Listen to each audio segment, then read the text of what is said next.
মালাকুল মউত দূর থেকে দাঁড়ায় দাঁড়ায় দুনিয়ার মানুষদেরকে বলে, ইয়া আইয়ুহান নাস, মানুষ তোমরা কেন কাঁদো, তোমরা কেন কাঁদো, তোমরা কেঁদো না, তোমরা কেঁদো না।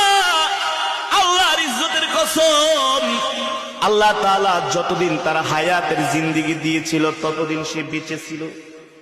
তার হায়াতের জিন্দেগি শেষ, দুনিয়া থেকে আল্লাহ তাকে উঠায় নিছেন। আবার যখন কান্না করে আজরাইল ডাক দিয়া বলে, ইয়া আইয়ুহান নাস, এ মানুষ তোমরা কান্না করো না। তার জন্য আল্লাহ তাআলা যতটুকুন রিজিক বরাদ্দ করেছেন ততটুকুন সে রিজিক খেয়েছে, তার একটা রিজিকও আর অবশিষ্ট নাই, তার রিজিক শেষ। এই কারণে আল্লাহ তাআলা তাকে দুনিয়া থেকে উঠায় নিয়েছেন। ঠিক না? আবার মানুষ যখন কান্না করে কবর ডাক দিয়া বলে, আজরাইল ডাক দিয়া বলে, দুনিয়ার মানুষ কান্না করো না, যে ইন্তেকাল করছে সে তো দুনিয়া থেকে বেঁচে গেছে। তোমরা কবরের জন্য তৈয়ার হও, তোমরা কবরের জন্য প্রস্তুত হও।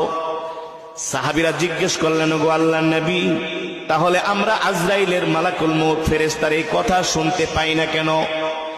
নবী বলেন, ও সাহাবীরা, দুনিয়ার মানুষ যদি এই কথাগুলো শুনতো তাহলে দুনিয়ার মানুষ কোনো ব্যবসা বাণিজ্য চাকরি বাকরি করতে পারতো না, খেত খামার